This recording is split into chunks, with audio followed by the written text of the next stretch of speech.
It's me, Tashina. All right, first video. So, I got myself a nice little cup of tea with, I know, my own little mug, and my hair is crazy today, but that's okay because guess what? The first video I want to talk about is drum roll please.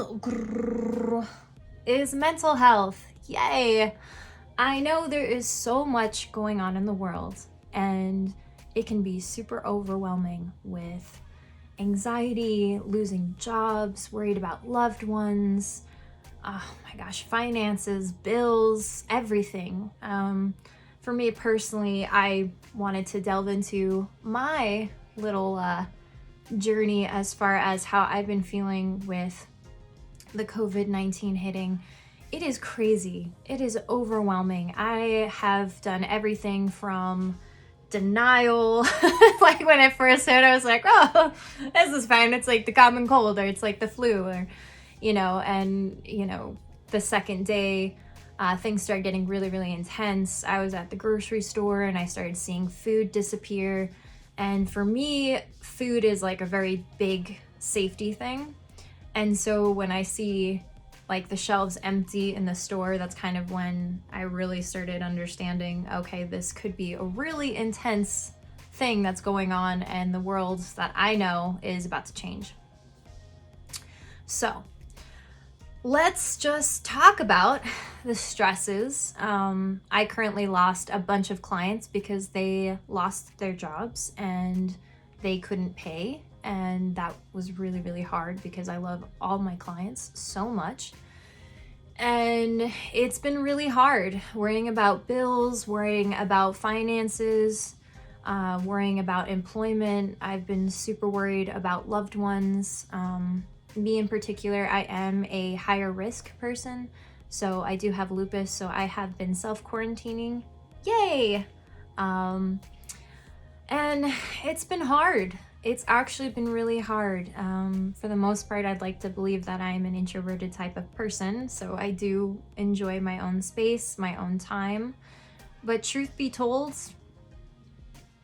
I have been feeling really lonely, and I have gone through waves of wanting to cut my hair. I've wanted to binge eat. It's been really, really hard to stay disciplined with my fitness. I went from working out, like 6 days a week for about 3 hours a day. Yes, I know, very not healthy. I will be the first person to own up to my own interesting moments. So yeah, let's talk about loneliness. Let's talk about depression. I've gone through huge waves of depression recently. I've had really great days where I wake up and I have so much energy. Like today is a really great day for me. I'm feeling good. I'm feeling alive and happy and thankful.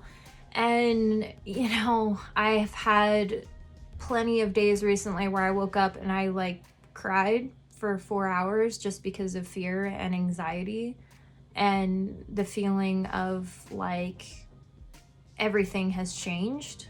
And as far as being in contact with people, I know things are starting to open up, but for me personally, I'm just very much a person that errs on the side of caution as far as epidemic goes and being preventative and protecting other people, because honestly, even people that aren't symptomatic can still pass it on, and that could be very deadly. So for me, anytime I'm going out and about, I'm wearing a face mask, unless it's outside and I'm running on a trail that I'm just by myself, then I'm just yep. And as far as distance goes, if someone is by me, I let them pass. So yeah, let's talk about mental health. Let's talk about 3 ways that you can help with your anxiety and depression, and really know that first of all, it's okay to feel how you feel. It's normal to feel afraid. It's normal to feel like your world has changed so much that you can't really get a grip on yourself. It's okay. So what I'd like to say, number 1, is to actually go through the motions. So pretend you're on the ocean, out in the ocean, and you're swimming along and a huge wave crashes you and you're trying to breathe and you're feeling all this anxiety and this fear and this anger and this hurt swell up inside you, what are you going to do? Well, what can you do? First of all, if you are in the ocean and you are swimming and a huge wave crashes into you, you kind of have to kind of ride the waves. And that's very much like emotions. So for one, roll with the emotions. So if you get a moment where you just feel like, oh my goodness gracious, like this is really hard, I don't know what's gonna happen, I don't know how I'm gonna pay my bills or anything like that, allow yourself to cry, allow yourself to be human and to feel that and to embrace that so you can really feel it and really let it go. And I know that sounds really hard because I personally struggle with that when it comes to vulnerability and emotions. I'm a stifler. I'm like, nope. I want to be the strong one. I want to be the person that people can rely on and go to in a time of need and be really strong and helpful and loving. And truth be told, there's a lot of times I actually need help. And there's a lot of times that I need to talk to someone and just kind of vent and, you know, feel my emotions. And sometimes they get so intense that it can feel scary when you cry. So like, I know for me, sometimes when I cry, I'm like, what is this? Who is this person? Is this normal? Yes. Yes, yes, yes. It's normal. It's absolutely okay. It's just what the world is dealing with right now. And I want you to know you're not alone and that it's okay. So number one is roll with emotions. Number two is talk. Now, I know with everything going on and the news and other people talking about what's going on and, you know, just everything, it's really overwhelming. So it's really important that we all don't shut down and we keep the communication open and we talk. So let's keep on talking.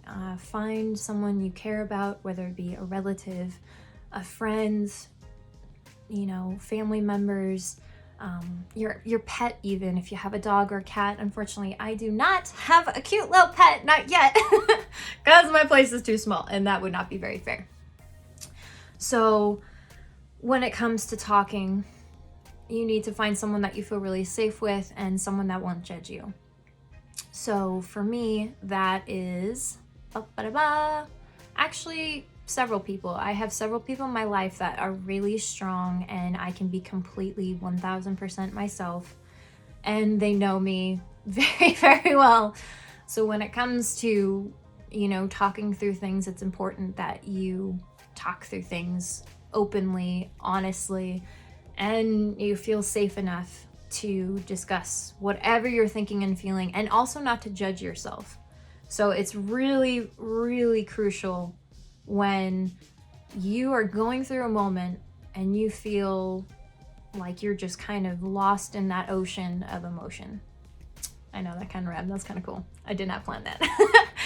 So when that happens, it's really important that you just inhale,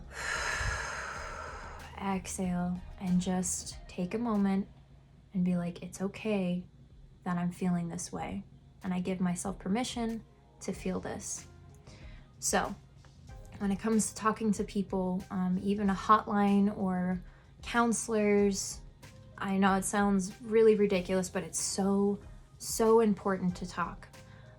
If you don't have someone to talk to, because yes, it can happen, and some people don't have family or anything like that, maybe if you have a journal or a pen and paper, start to write things down. That's really important. So if you wake up in the middle of the night and you get that anxiety, pick up a pen and paper and whatever comes to mind, write it down, get it out. Just get it out of your system, and then hopefully you can fall back asleep. All right, so number one is rolling through the motions. Number two is being able to talk and don't shut down. Number three, drum roll, okay, is breathing. Now, I know a lot of people talk about breathing as a really important thing, but I tell you what, there's a reason a lot of people talk about it. your body responds to your thoughts. So if you are having a hard time and you start to stress, and you know what I mean, you get like that pit in your stomach and your heart is racing and your breath is short and you just lose touch with everything around you, that is the moment you need to practice breathing. And what I mean by breathing is, just put down my little cup. Okay, so right underneath your rib cage, you have your diaphragm. And with your diaphragm, you have your lungs right in front. So when it comes to breathing, I feel like, especially for us women, men too, it doesn't matter, everyone breathes, okay? It's important to put your hands on your stomach. And when you start to breathe, just in through the nose, exhale out through the mouth and pushing through your stomach. So when you inhale and you feel your hands on your ribs, you should feel your ribs expand with the inhale through the nose. Hold. And exhale.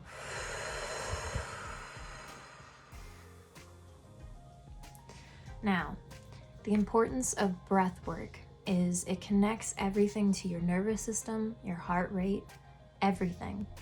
So if you're feeling stressed, your stomach muscles start to tense. Your endocrine system starts to release cortisol, which is that stress hormone that can really stress you out.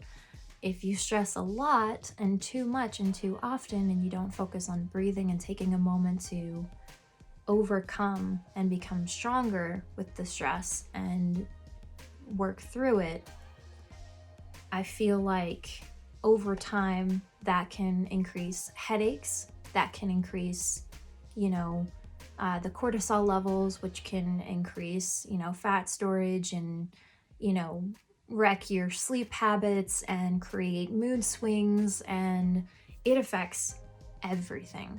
Even as soon as you start stressing, your stomach and your digestive tract starts to tense up, but not only tense up, there is so many chemicals that gets released in your body because your body is used to fight or flight. And with that, stress can kill the good bacteria and the good gut flora in here.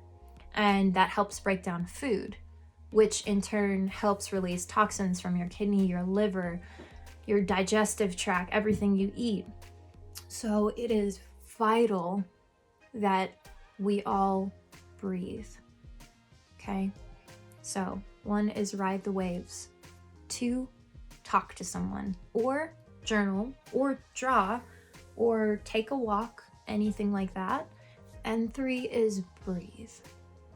So these are my 3 rules for getting through this COVID-19.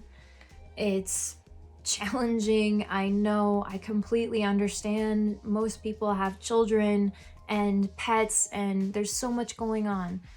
But if we work on this together and we actually do these 3 steps, I feel like this can be a huge opportunity to come out stronger, happier, healthier, and a great experience to become stronger in our own stress management. So anyways, this was video number 1. I hope everyone is staying safe. I hope everyone is staying healthy, and I wish you all comfortability and lots of love. And if you don't have anybody, I'm sending you a big hug because I love you and I care about you. So thank you so much.